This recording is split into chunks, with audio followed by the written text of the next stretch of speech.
welcome. My name is Barbara Legrand Cockrell, and if you know or don't know, I'm Ron Legrand's sister and one of the mentors. But I wanted to welcome you to the call tonight. Tonight's call is the monthly Q&A call. So if you aren't a member of if you want to ask questions, then you need to log on to the Gold Club so that you can access the call that way and ask questions and get on the Zoom call. So just want to remind you of that. So you can get on that Zoom call now. And then I want to welcome everyone. Obviously, if you are not asking a question, please keep your phone on mute, your audio on mute. And then when you want to ask a question, just take yourself off of mute and go ahead and ask the question, and I'll be happy to answer. So let's go ahead and get started. Before I get started, though, I do want to make an announcement and an opportunity for you guys. So there's some free events coming up, which is called Ron's Virtual Spring Event Tour. And you have the opportunity to take advantage of these 3 virtual events. So you can go to ronlegrand.com/Gold Club GC, actually just GC, to get registered. And the classes that are coming up for you to take advantage of is on March 14th, there is the first one is about wholesaling. So you can register there. And then on April 4th and the 5th, there is a virtual event for finding deals. And then on May 2nd and 3rd, there is an event on entity structuring. And let me tell you the login that you can go and register for these events again. So that'll be ronlegrand.com/GC, as in Gold Club.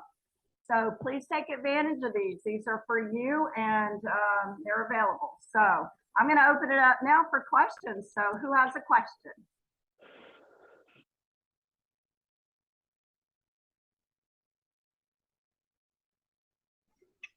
This isn't a question, but just thanks to Nick, because I raised a question on the forum about one of the courses, and he did a really great job answering it. Thanks a lot, Nick.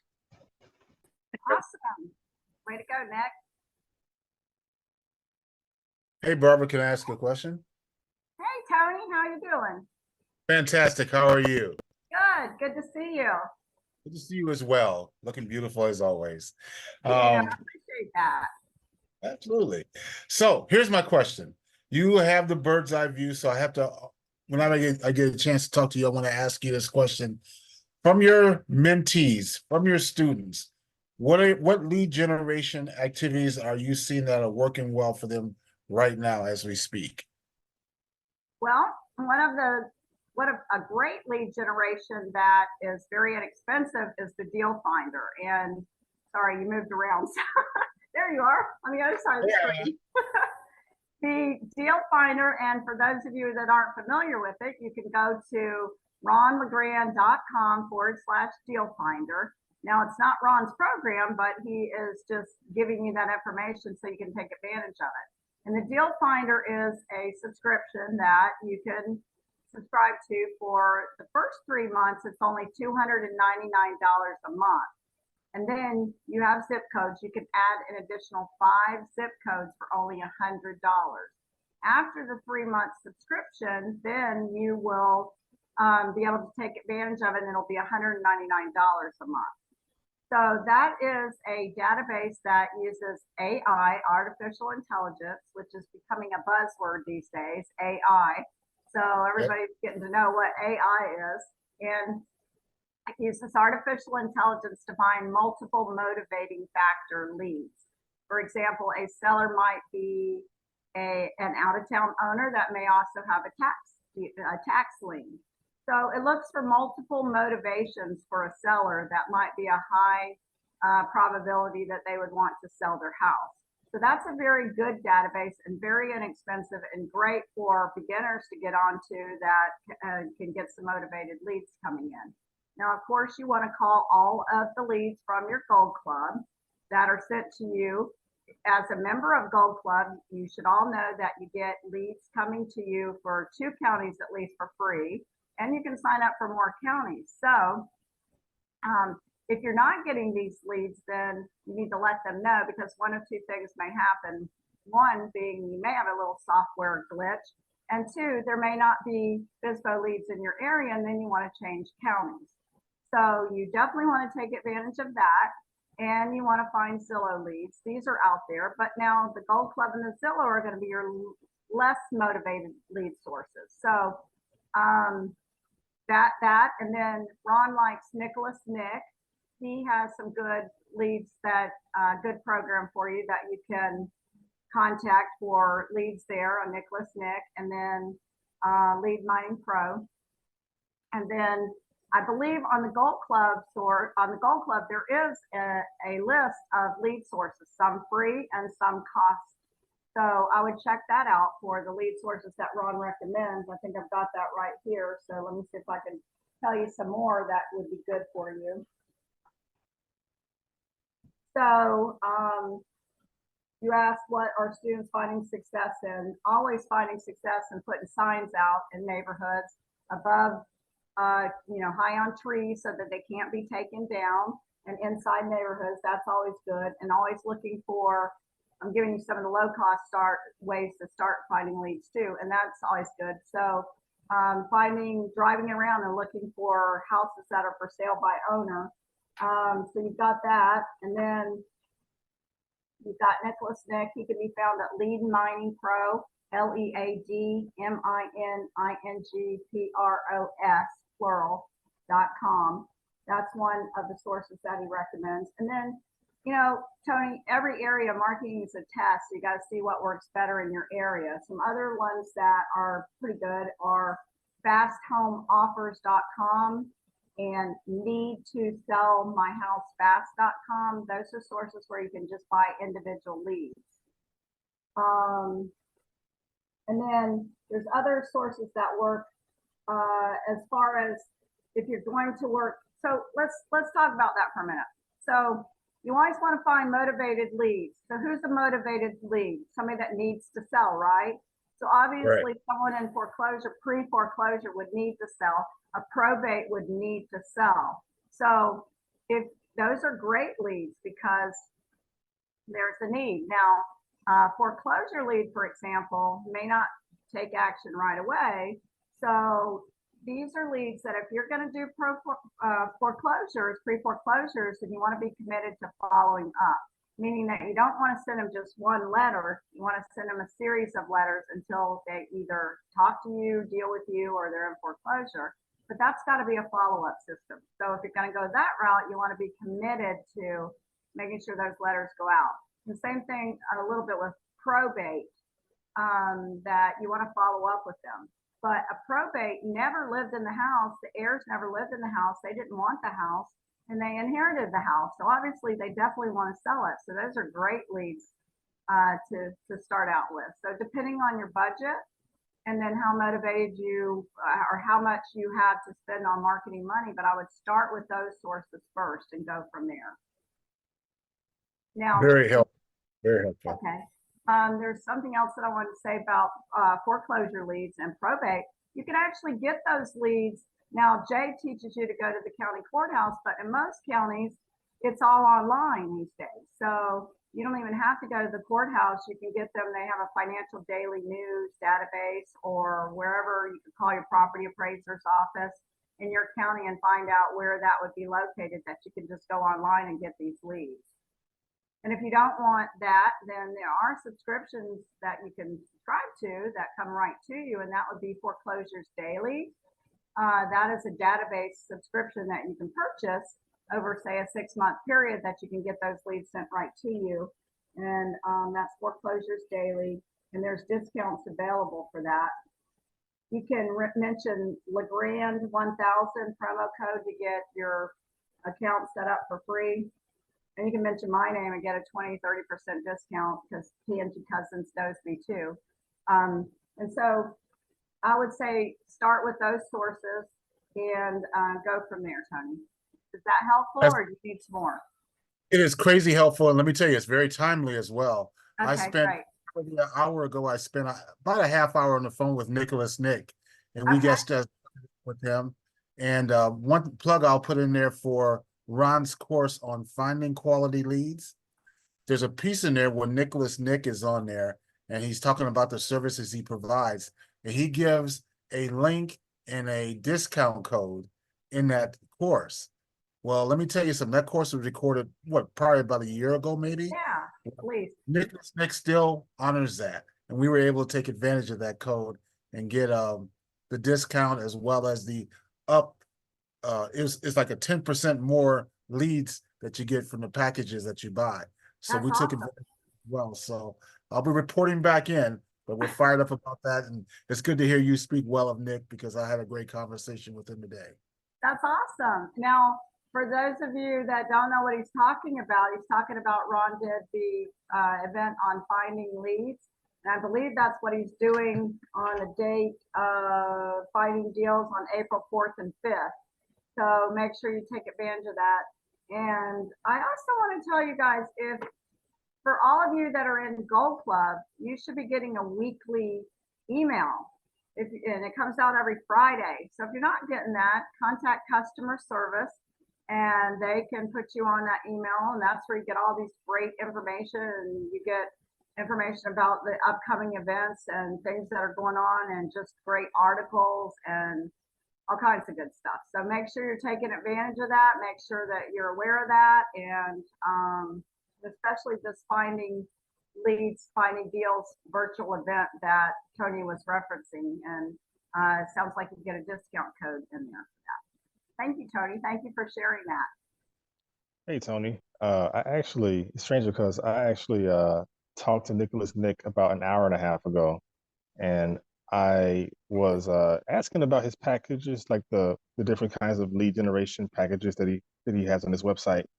And yeah, I did find out about him on, I think it was the Mentors podcast, maybe a year and a half, 2 years ago, and uh, he said there was a promo code. Was it the Legrand Slam one? It could be. I mean, Okay, it's on my because list.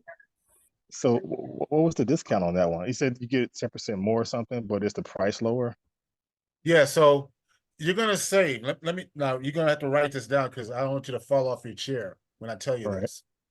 But if you use that code, you're gonna find out when you go to checkout that you're gonna save $1. Okay. However, now here's the however now. The package has all kinds of different things in it. Like if you get an all-inclusive one, you get, $1,000 or whatever. If it's Mm, $1,000, he'll do 1,100. He'll give you that 10% uplift for that same price. okay. So, and just a little tip and a hint, all these lead sources that Barbara kind of gave, here's what I would recommend. I would recommend that you go to them, and if they have lists that you can get on their list, Mm, because you'll get emails from these folks that have additional discounts that they do because they have something going on and they'll have a special on it. And I know in the case of Nicholas Nick, he was willing to not only take it, honor Ron's discount, but also honor this time sensitive one that came out from an email he put out. So word to the wise, get on these folks' list, create those relationships because they pay off and they'll save you money. Okay, great. Thanks for indicating that, Tony. Okay, so the code is Legrand Slam. You're right. Good job, Tony. A cool. grand Okay. slam. Yes. Yep. All right. Cool. I'm also curious to know, and I also asked this question in the forums.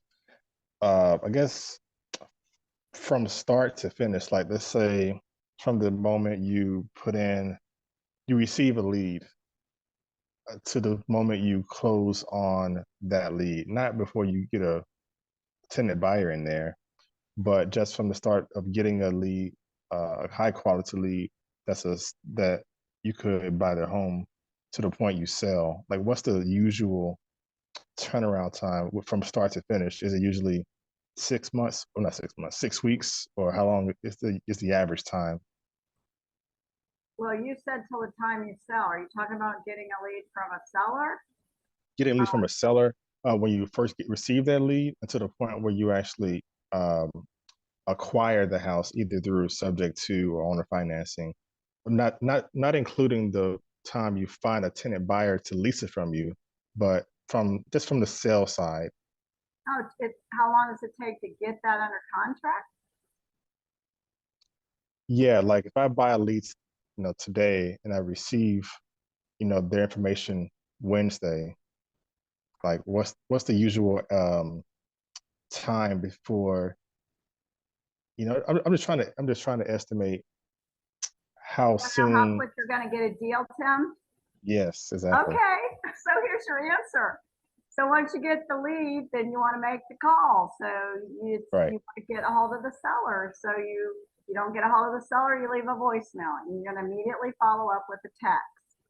So in that text, you're going to say, "Hi, I'm interested in buying your house at 123 Main Street. Is it still available?" Question mark. What am I doing? I'm engaging them. And then the next thing is you're going to say, "I left a voicemail but couldn't reach you. Please give me a call back as soon as possible today. Tim." So when you text them that, what are you doing? First of all, you're asking, is it still available? You're letting them know you're a real person. You actually did leave a voicemail. It's on their voicemail if they check it, which they don't. Hmm. And then you're inviting them to call you back right now. And you sound like you're really interested and really motivated, and you're serious about buying, and you sound like a real person. So the other thing that does for you on your phone is when they call back, it's going to pop up your text. So you're going to immediately know the house address, and you're going to pull that lead sheet out, and you're going to say, "Oh yeah, here it is. They're calling me back. This is the lead." And this is what we do in the seminar when mentors are calling leads for you, when we automatically know who's calling us back, because it's going to pop up right there. So you want to text them. So to answer your question, if they don't get a hold of you, then you want to follow up with them. Give them a little bit of time. The next day, you call them back. Because if you're really interested in buying the house and you're a buyer, you'd be aggressive and you'd want it. So, and the more you're aggressive with them to say, "Hey, I'm really interested, call me, contact me," then you'll get a hold of them. So once you get a hold of them, then you're going to ask them you're going to use your script. You're going to use the closing call script, and then you're going to ask the $1 million $1 million script questions to find out the terms. And then once you know the terms, then you can evaluate the deal. And then so you're going to set an appointment. Then if it looks like they've got favorable terms, then you go ahead and you set the appointment. If you have a mentor, you definitely want to get your mentor involved and let them know that you've got a potential deal so they can help you. And if you don't have a mentor involved, then you're going to want to set the appointment for as soon as it takes you to get your contract drafted. So you draft your contract, and then you want to set the appointment to go out to the house to get the contract signed. And in the meantime, you're certainly going to check your comps. You're going to get comps to make sure that the values are there. And it could be as quickly as the next couple of days you have a signed contract. So it all depends, Tim, on whether you get that seller that's agreed to terms, or if they're not ready to commit on the phone call on the first time and you got to follow up. So keep in mind, guys, that they're selling their house. This is their biggest investment. And so sometimes they don't always say yes right away, but you have to follow up with them. But certainly if they do say yes and they're interested, you want to get out to the house as soon as you can with that agreement completed so that you can try to get it executed after you've, of course, gotten your comps.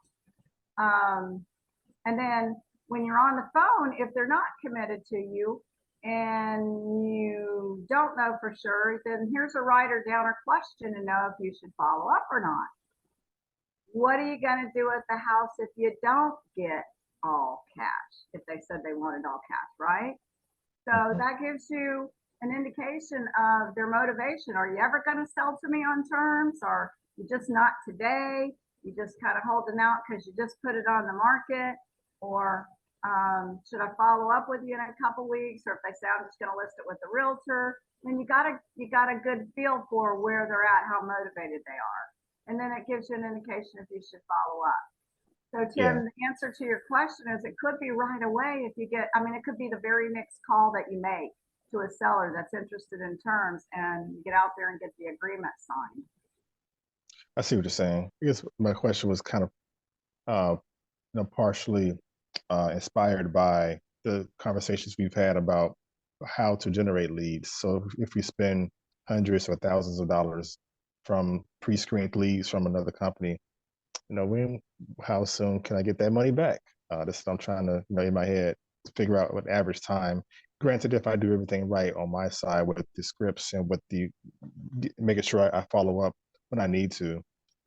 Just thinking about all that in my head as I kick this thing off this week. So yeah, I appreciate the answers. Yes, and of course, no one knows exactly, but the more you call Tim, the more you're going to be in touch with, the more you're going to have sellers that you're going to weed through those no's and you're going to be closer to a yes. So hopefully when you get the leads, they're going to be motivated leads. You're going to be much more apt to get a seller that says yes on the lead sources that you get that are motivated than if just call and say a Zillow lead. So you're going to have a lot better odds on that. And so you got to get aggressive and you got to intentionally focus on that and getting through a lot of the numbers of leads and so on. But first, Tim, that's also going to depend on how good you are on the phone.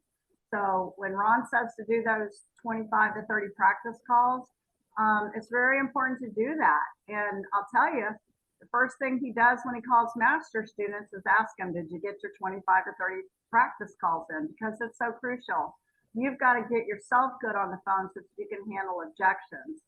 And so there's no excuses for that. And so if you're good on the phone, that's going to narrow down your time a lot more. And so you know that you're good at convincing them and why it's in their best interest and why they want to work with you and why they want to do terms. So it's like anything else. They want to hear the benefits of it, right? So if you get good on the phone and you're able to give them those benefits, which are in your closing call script right there that Ron's made for you, then that's going to be that much easier to get a deal. And then the other thing you want to keep in mind is you're solving their problems. You say, well, what's your obstacle? What's it? Everybody's going around with the sign, what's in it for me? So kind of dig a little deeper. Well, what do they need? Maybe they need to buy another house and they need a little down payment money. So, maybe you can work that out. So you try to find out what is their motivation and what they need and see if you can't work it out and structure it for a deal. So the better you get handling the objections and talking to the sellers and convincing them why it's in their best interest and trying to create a deal, then the quicker it's going to get. And the more motivated sellers you get, the more motivated leads you get, the quicker it's going to get to a deal. All right. Yeah, I appreciate it. Thank you. Sure. Who else has a question? Hey, Barbara, Richard Hudak, how are you? I'm good. I'm happy to hear that. So I brought this up to one of the Schlag brothers a week or two ago when we were on the call, but I have a deal from another Ron Legrand student whereby he took over a property last year as a subject to, and he put a tenant buyer in place. The township inspection, though, did not pass, but he put the tenant buyer in place anyway. And I was able to ascertain from the town that, okay, if I take over this property, because he wants to sell it to me for a very low price, there's a lot of equity in it. He just needs cash. And I can do so, that I can go ahead and just reapply for an inspection, $200. And then, of course, it would need to be cured. Well, in the contract, naturally, there are tenant buyers, and it's their responsibility for inspections. But here's my direct question while I'm waiting for an attorney.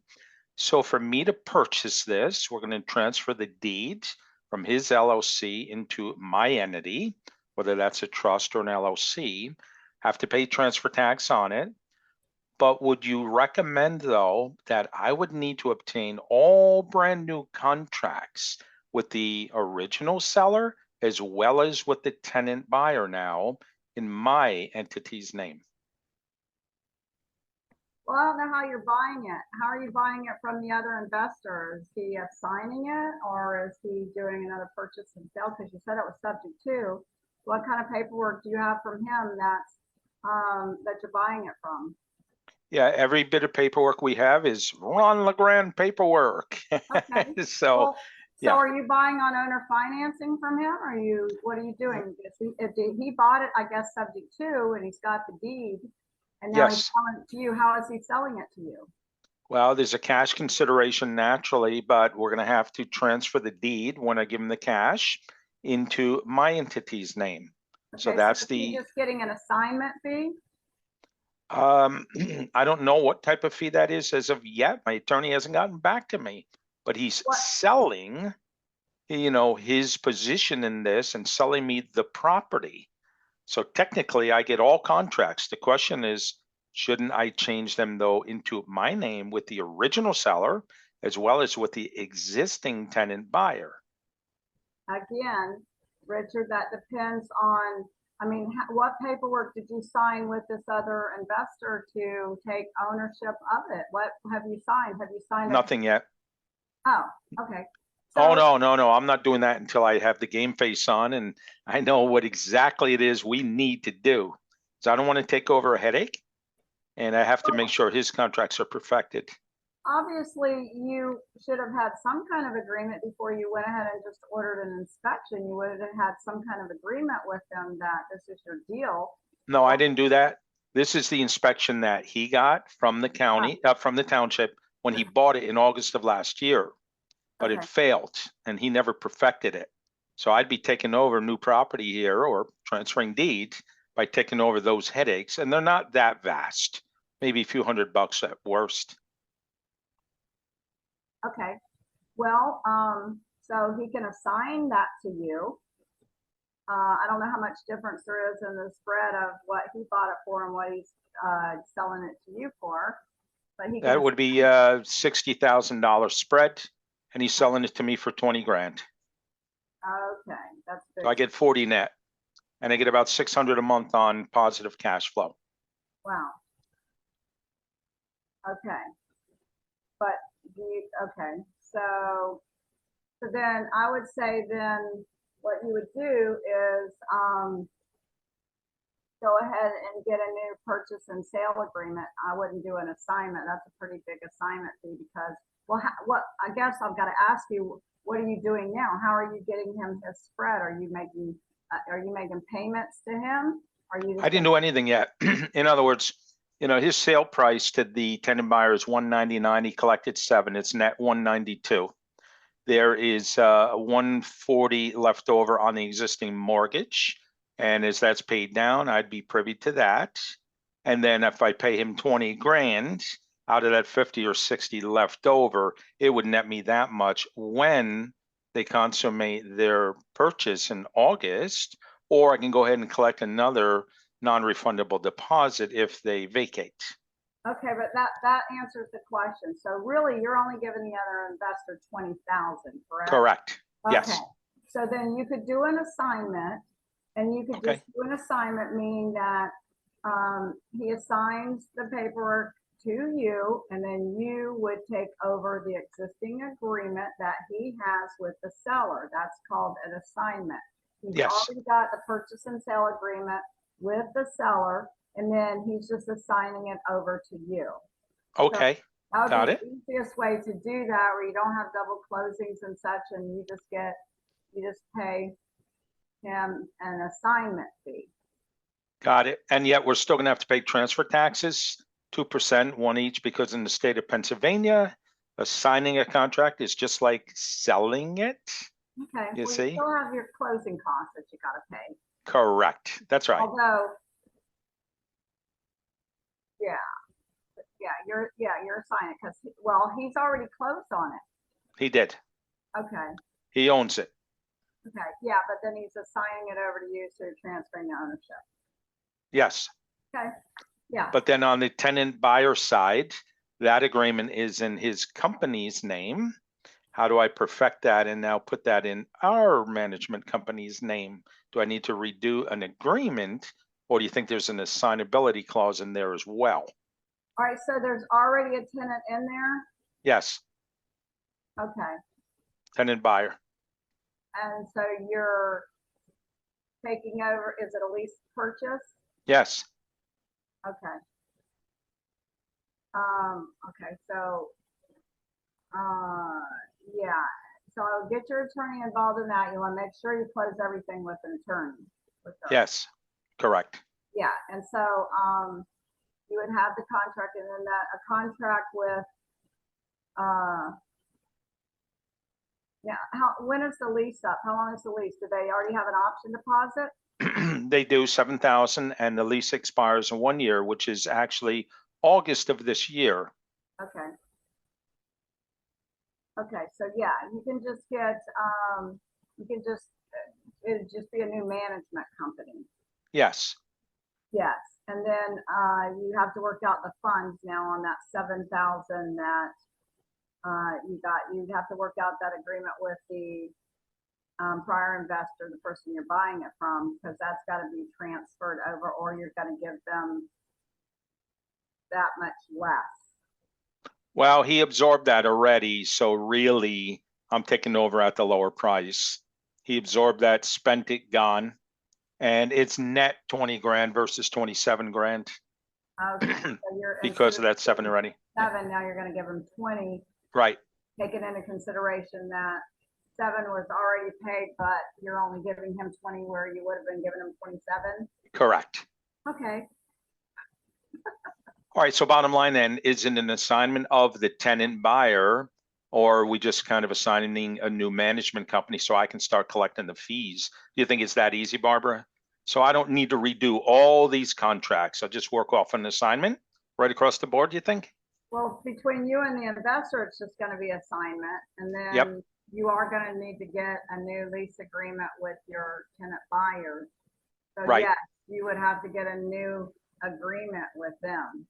Okay, It's gonna be your company now. That's gonna right, be- and just still honoring the terms of the first agreement because we can't do a bait and switch. Okay, well, Yeah. it sounds easier than I thought. This is good. You just made me a few bucks. Thank you. Now, question to you, and get your attorney involved. Every state's a little bit different. You want to make sure that your state's gonna be that way, and that your attorney's gonna cooperate that way, and get the advice of the attorney too, because every state's a little different, you know. So, what I was going to ask you is, this is how many years are left on the loan? There are 26 years left. Now, is that seller fully aware? Not the investor, but is the seller fully aware that it's subject to deal, he can't buy another house or do any of that in those 26 years? Well, I got to be honest with you. I don't know what he's aware of.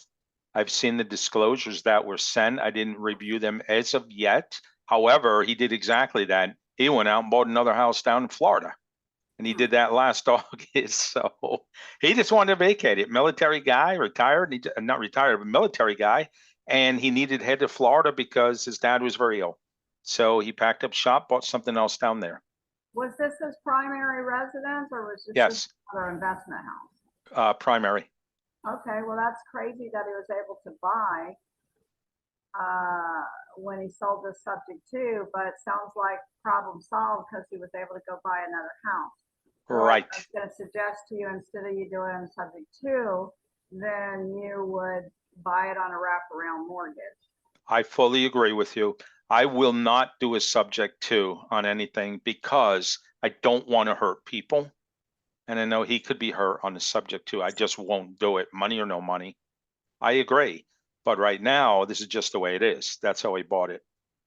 Yeah. So as long as you're open to that, I mean, if there was a problem and you know that, you could always change it over later into a wraparound mortgage where you're defining the time that it's going to be paid off and you just define it to the Right. And I would Doesn't define that to sound like it's match with the existing mortgages. Right. Doesn't So sound like it's an issue now, so I wouldn't make it one. good point. So less is more. All right, Barbara, thank you so much for your advice. Really appreciate it. You're welcome, Richard. Okay, bye. Bye. Barbara, can I ask you a question? Sure. Okay, this is Bruce. Hi, Bruce. I'm a former Tony student. Kelly, and, pardon? a former I'm- Kelly. Tony. Oh, Tony. Okay, good man. You know, the bald guy? Yeah, from Yeah, Florida. Tony's He's at it. awesome. Yep. Anyway, I've got a question here. I got into kind of a jam and I got recently got released for my auto accident I was in, which destroyed my car. Oh, And it was upside down. And anyway, make a long story short, I need to generate some cash to get out of this hole a little bit and pay off some medical bills and a few other things. My thought was to do several wholesale deals. And going back on the Gold Club, Ron had talked about flipping those to generate, you know, an assignment fee. And I could do that and use DocuSign. I don't even have to go to the seller. Is that correct? Do you see any holes in this problem? so you already have houses that you have under contract? You want to? No, I got to go find them. Okay. But Well, yeah, but you can always use DocuSign. pardon? You can always use DocuSign to get contracts signed. Yeah, and that's what I've done, and I've been on the other end of that several times. But that was I was wanting to see, do you see any problems with that? I'm over here in the Kansas City market, and so I got both sides of the state line I could work, and I know this market very, very well. I just unfortunately was a Lyft driver when I got the front end of my car knocked off, and so my insurance doesn't help me out at all in that kind of a situation. So I thought this would be the fastest way for me to get back on my feet and get some cash in there and get going. And once I can, the whole thought is that now I have the free time, which I didn't have before, but I don't have the money. So, but I do have the training. So Okay. all I got to do is smile and dial, right? Yes, Okay. and speak. Okay, I got lots of leads. I got lots of lead sources, so I know all about all that stuff. So just got to put it to work. Okay. Now, are the houses that you are calling in your same area or city right around you?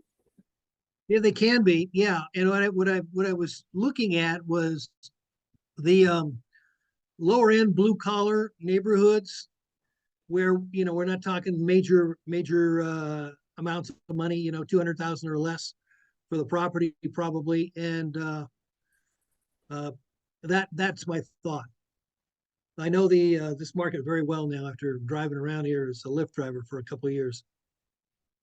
That's a good So, strategy. That is a yeah, good strategy. yeah. Well, it seems like it works. So I'll let you know in a few months. The only So- thing I would suggest is that if they're right there local, you can always invite, if you've got a solid seller and they're good and you've got a clear understanding, you can send the DocuSign, but you always want to go over that agreement. I'd rather see you go out to the house with the agreement in your hand and talk to them face to face. Because Okay. then you can handle any questions, any concerns, instead of they get the agreement, I don't like that, I'm not going to sign it. So it's always better to handle it at the house to discuss it, and then it's right there and you handle anything that comes up. But certainly, yes, people do virtual all the time, but I want to see you get that deal, and I want to give you every opportunity to get that deal. So rather than just send them an agreement, I'd say, hey, can I come out to the house, take a look around, I'll bring an agreement and have it there with you.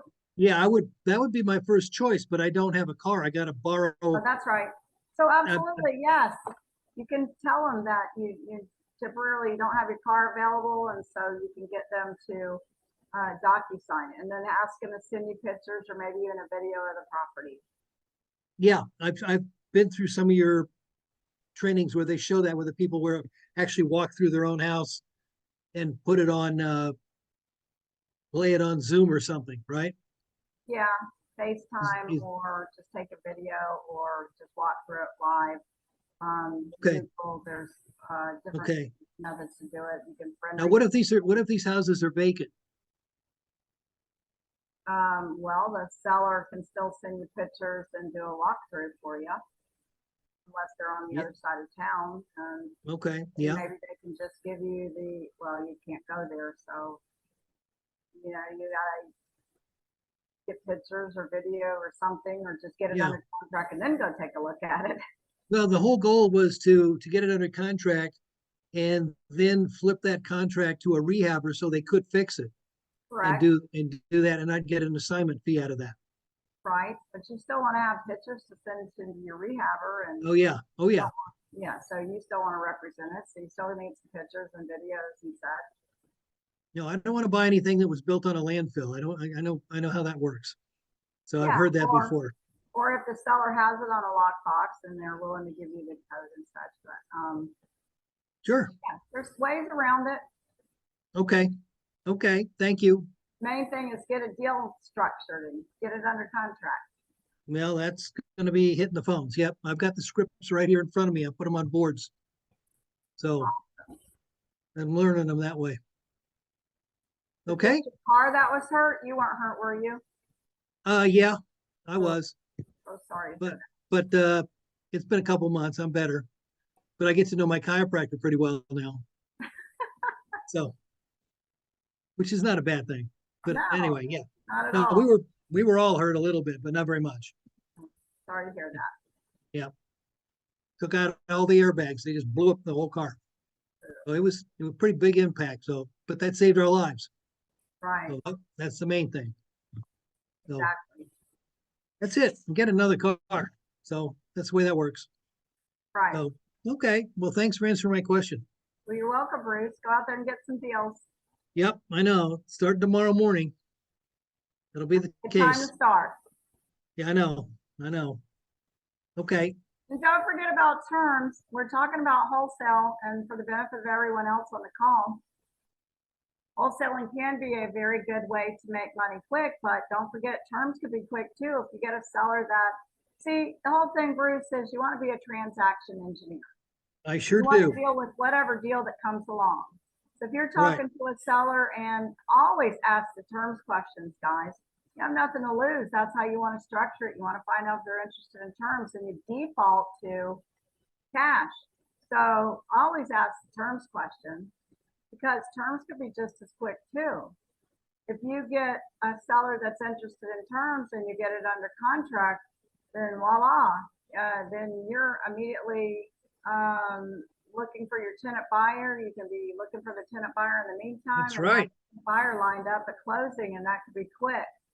So there's always that opportunity too, not just wholesaling.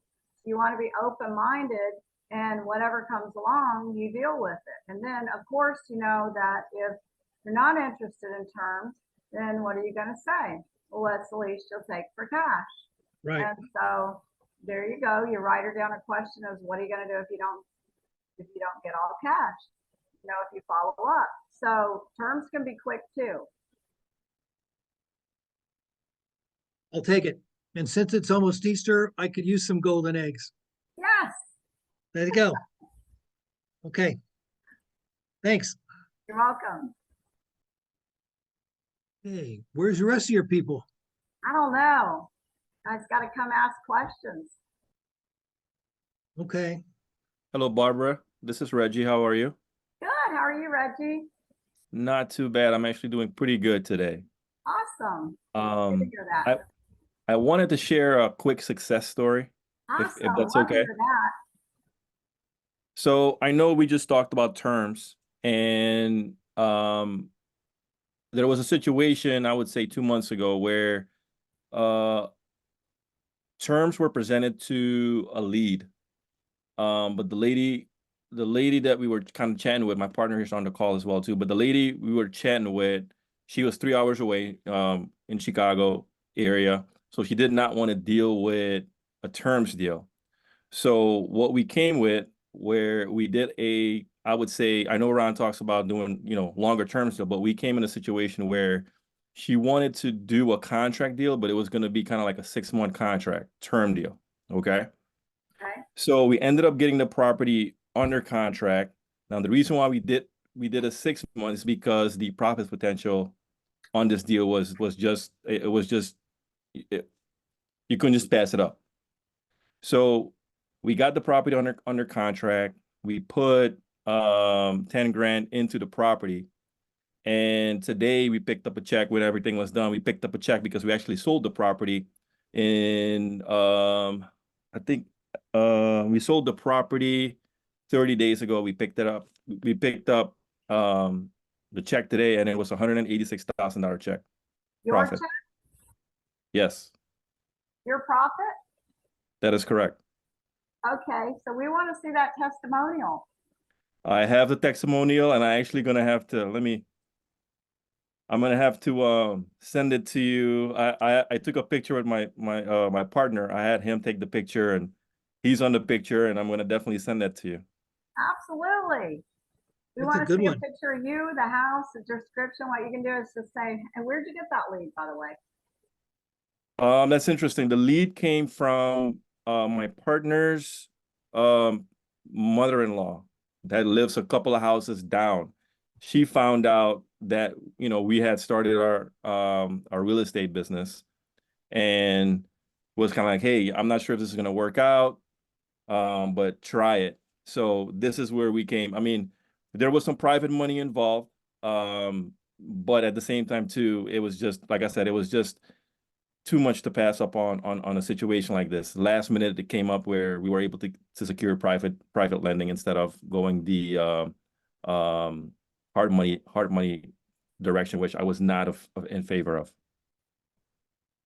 Okay, so what you did is you got private money, Correct. you To bought purchase the it, property. you got purchased the property with private money, and Mhm. then you ended up selling to an end buyer. That is correct. And you only put 10,000 in it. I only put 10,000 in it. Yes, correct. And the Okay. 10,000 was just carpet and just kind of deep cleaning it. How did you get such a big spread? Where'd you get this lead? Like I said, this lead was almost, like I said, this lead was from my partner, his mother-in-law. Amir, Amir, he's actually also on the call, but he's not, he's signing as a non-member, so you can't hear him, but he's on the call. Oh. But that's where the lead came from. It was a referral from his mother-in-law. Okay, all right. Did you take good care of his mother-in-law? Oh yeah, we did. She's very should. happy. You should have. So you and your partner netted $186,000 profit. I did not want to believe it myself. I actually messaged Aaron, you know Aaron, right? Yes. I messaged him because he was the one, actually, I was kind of communicating with him because he had mentioned like, hey, the best way to go in this situation is to find private money. And at the last minute, private funding came through. And yeah, I mean, it was just, I didn't want to believe it. I still don't believe it. Yeah. Okay, that's awesome. So you put it out on the market. How did you sell it? With a realtor. Okay. We didn't want to do kind of pretty much the stuff that we learned with Jay Connor. You get, you know, you want to have a realtor because they know the market. So, you know, we had it listed at with one of the top realtors in our area, and it was only on the we had 4 offers that came in. 4 offers that came in. So it was one of those things, and it's in a neighborhood that's well sought out. So like I said, it was just it's too good to pass up. Absolutely. So what do you just use the 10,000 to put carpet in, so it'd be more appealing? That's all you had to do to it? Yep, carpet. We cleaned it. Very, very like deep clean. We painted a little bit on the inside, but that was it. Yeah. Okay. Are you working with any mentors right now, or you just did that on your own? I am gonna be working with Aaron. Okay. I've been in the business for a year, but my partner, he's been in the business for about 3 months. Okay. Yeah, definitely want to submit that testimonial for sure. Okay. So Definitely proud will of do. you, Reggie. That's great. That's phenomenal. Thank you. Yeah, Didn't know this business congratulations, existed a Reggie. year ago, so I'm excited. Yes. Fantastic. You guys hear all that? Yep. You just never know. You never know. And that's a good lesson here. You just ask everybody you know. You don't know when somebody's going to have a house for sale. So Yeah. everywhere you go and you're asked, anybody, do you know anybody that needs to buy or sell a house? So Yeah. never know. And Well, a lot of I'm times you get curious. really great deals from relatives. Yeah, I'm curious. I'm in the Chicago area. I'm in Chicago proper, actually. I definitely want to continue to invest around here. What do you know? What neighborhood or suburb that was in Chicago? Are you asking From Reggie? you. So this was the situation. The lady lived in Chicago, but the sister was the one that was actually selling the house. She did not want to commute to Iowa, which is 3 hours away. So that is where that was kind of why she was so eager to offload the property, because she did not want to drive 3 hours back and forth one way to handle everything. Yeah, I don't blame her. Let's see. Cool, cool. Yeah, congratulations on that. Absolutely. Thank my partner, because he's the one that actually put everything together. So What's his name? Amir. Amir? Yeah. Congratulations, Amir. You said you were listening.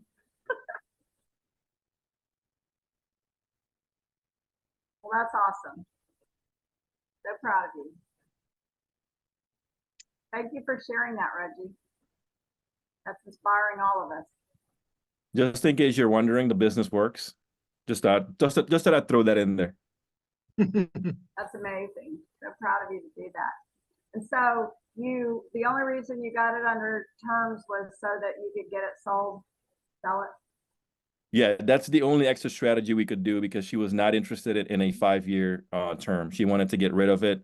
So my partner came and he's like, hey, we got to figure something else out. And that's when she bid on a 6-month contract. So we had to offload it as fast as possible to keep the profit good. Did she need any down payment or anything? You know what? That's a great question. She did want a down payment, and that's where the private money came in. Okay.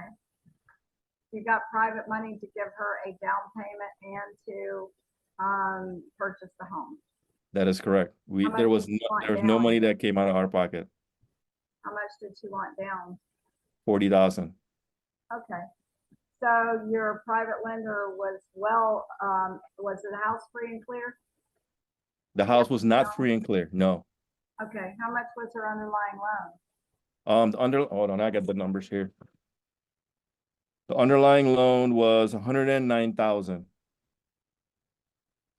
Okay. And we sold it for 450,000. All right. So I asked you that for a reason, so that people can understand here. The reason the private lender was willing to do that, because you had so much loan to value, you had such a great loan to value ratio. The private lender would easily put the $40,000 down on a loan of 109 with a value of 450 because he's safe. And so it had only a first mortgage on it. That is correct, Barbara. And then so the private lender came in and paid her off in the 6 months and gave you the 40,000 to put down and paid her off. And then you were able to take it and put it on the market and sell it and pay him off. That's exactly how it went. Okay. And so what kind of interest rate did your private lender ask for?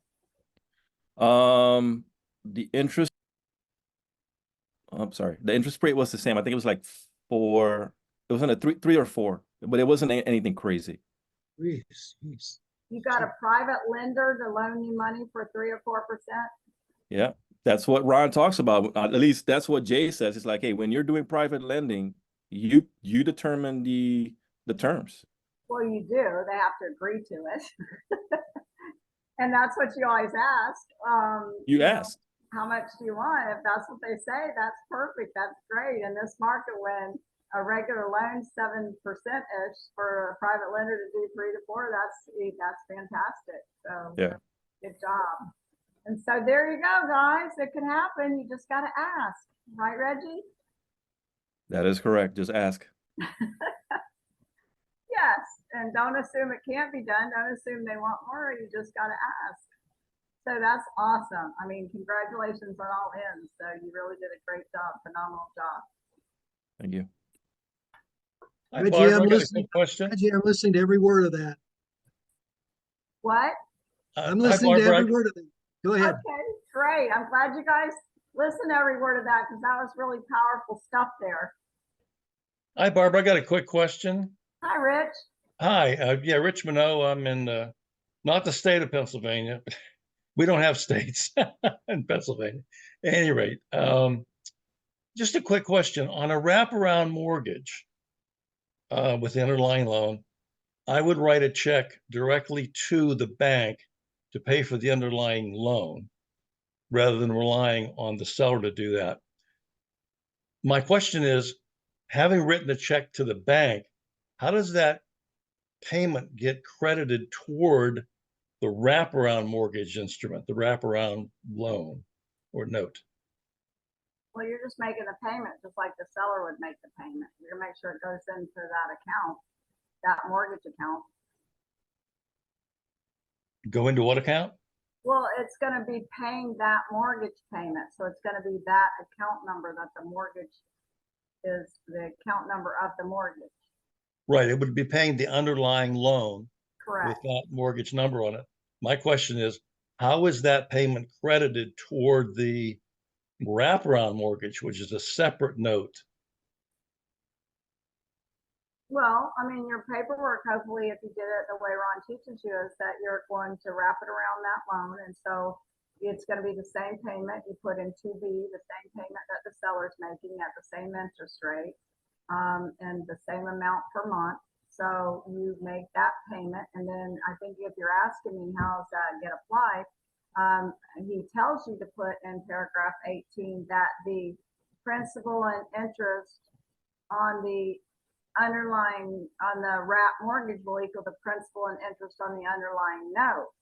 So if you're asking how it gets applied, if there's a 3% interest rate on the underlying note, then 3% of that payment still gets applied toward the interest and the rest of it goes to principal.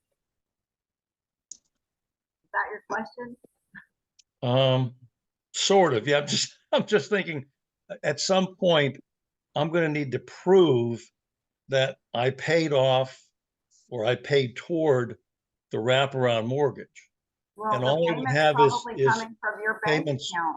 It's I coming would from have your payments LLC, the toward the management. underlying bank accounts, the underlying loan. So I just trying to figure out how it's connected to the wraparound mortgage. Well, it Can I, came can from I, you. can I jump You in have- for a second? I you think have I to think what because he's it trying came- to. Go ahead. Well, I think like if the agreement that that you have with the seller says that the money can go directly to the mortgage or the bank, and that would be counted as, you know, sufficient payment for our wraparound mortgage agreement, then that would be the way you satisfy the requirements, right? Because that's how you all wrote it up. Would that be true, Barbara? Well, you're gonna send the bank a management letter that says the payment's gonna be coming from your entity, whatever it is, your LLC. So therefore, you have a checking account that's coming, the checks are coming from your LLC, and they're gonna deposit it. And you can always prove it because it's your check. So that answer your question, Rich? Does that satisfy how you're gonna prove it came from Well, you? yeah, I don't really want to belabor it. I know there are other people.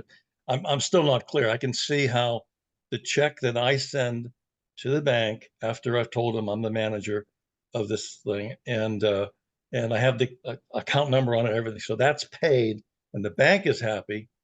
My question is, how do I show that I'm actually paying it as part of a wraparound mortgage?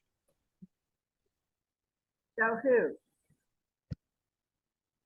To the seller, because the wraparound mortgage is to the But how seller. does this, I think your question is, how does the seller know it gets paid? No, how do I prove that I paid the seller?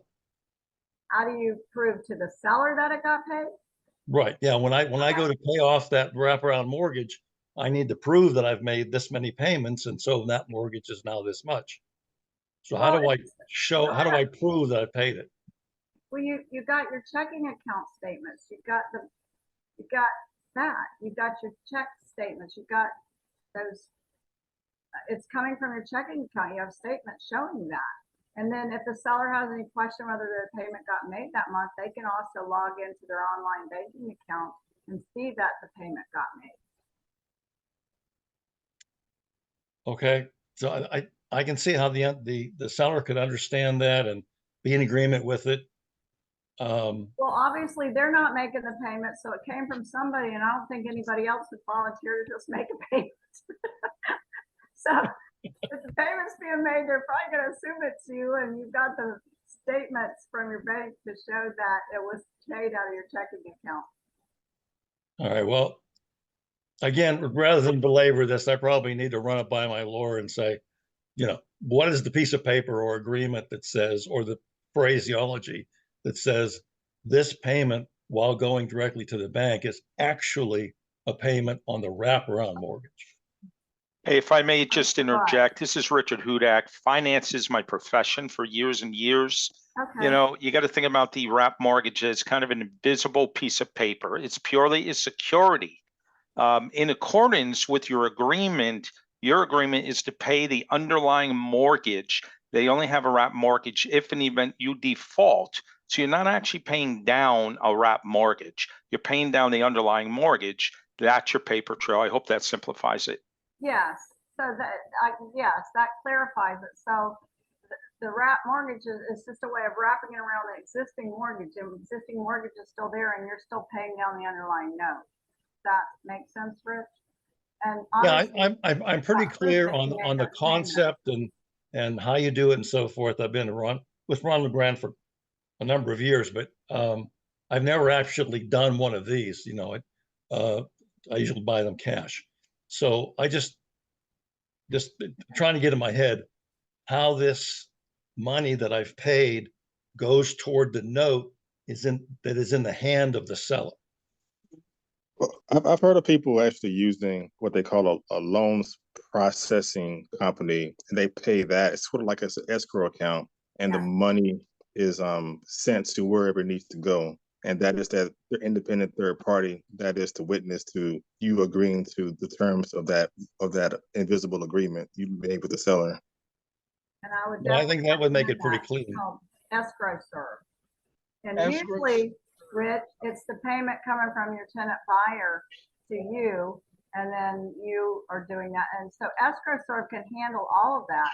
So it doesn't even have to, they can do that. It's a company that's been in business, I don't know, 15 years or so, that can, and when you close with your tenant buyer, you can get an agreement from them that the attorney can process that the buyer signs, and usually charge them $25. The buyer pays it, $25 a month or so, and then it's seamless, and they automatically deduct it from the buyer's account, and the payment's made directly.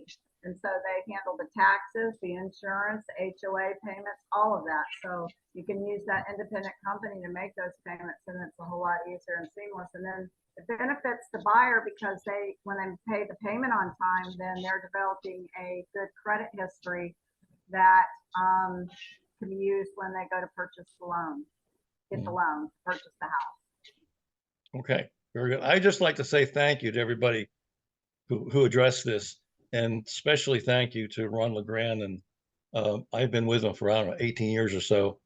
That's And awesome. I've done, mostly, well, everything terms.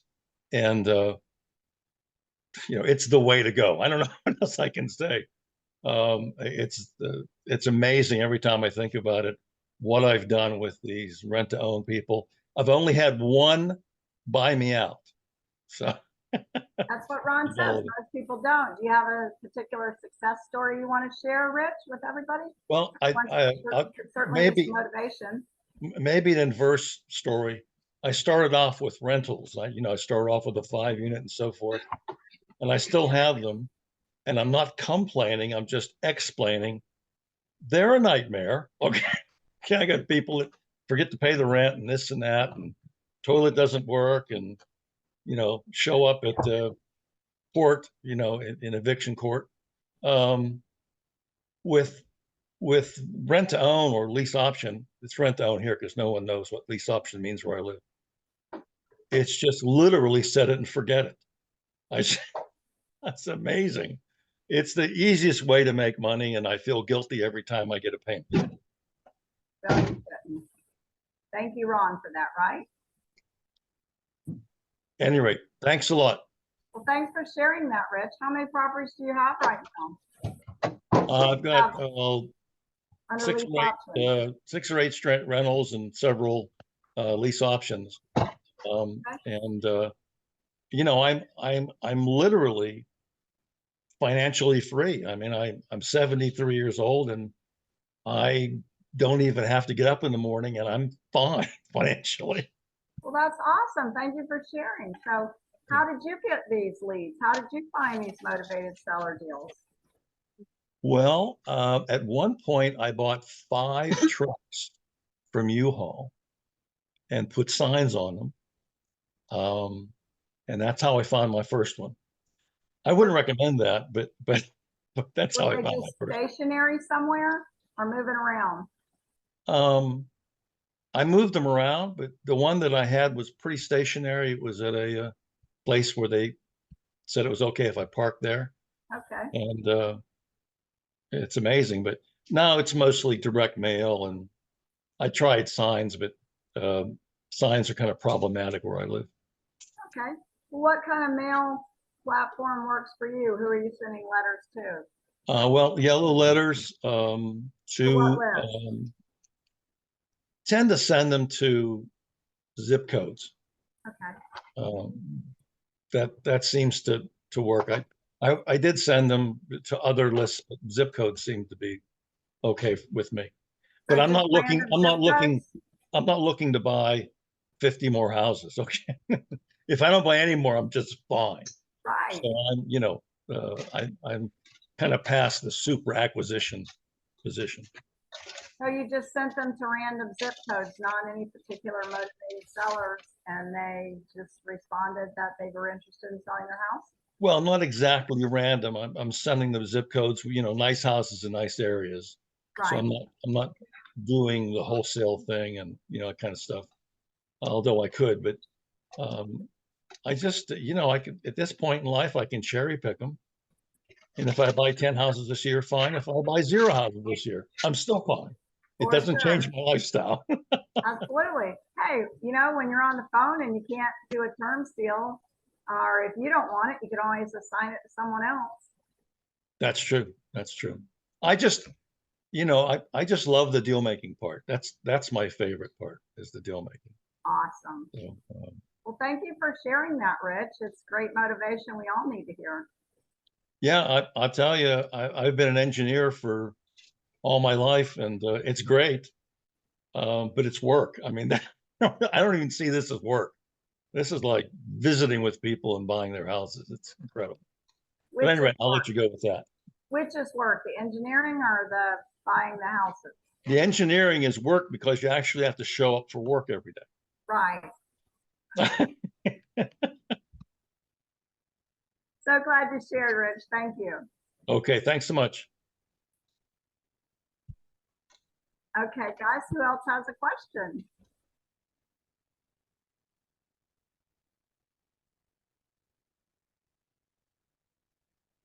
No more questions?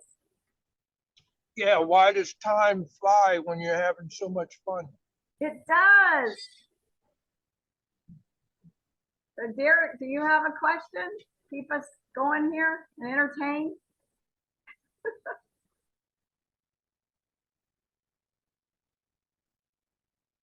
All right, so I'm gonna say going once, give you an opportunity to come on for questions. I'm here and would love to address your questions, but if we're all done and we're wrapping up, then we're done. So going once, got a question, unmute and come on. We're all here and listening.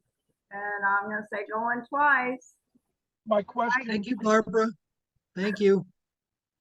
Pardon me? Thank you. You're welcome. Thank you, Bruce, and thank you all of you that shared. Thank you, Rich, for sharing your testimonial, and thank you, Reggie, for sharing your testimonial. That was very inspiring. We all want to hear that, and we definitely appreciate it. So for the rest of you, I want to encourage you to go out there and get some deals. The quick start is going to be in Jacksonville next week, so if you're coming to that, definitely say hi to me. I'll be there calling your leads for you. And if you don't make it to the quick start, then hopefully you can attend the next one. But I want to encourage you all to go out there and make some deals and make it happen. So I'm going to say good night. Virtual quick start. Oh, the virtual quick start. You got your virtual quick start book. Okay, that's Yep. great. They also have the virtual, so you can look on the calendar and call customer service if you can't make it to a live one. But I hope to see you guys soon, and I'm going to say good night. Bye. Bye. Thank you. You're welcome, Tony. Always good to see you. See you next time. Okay. Bye now.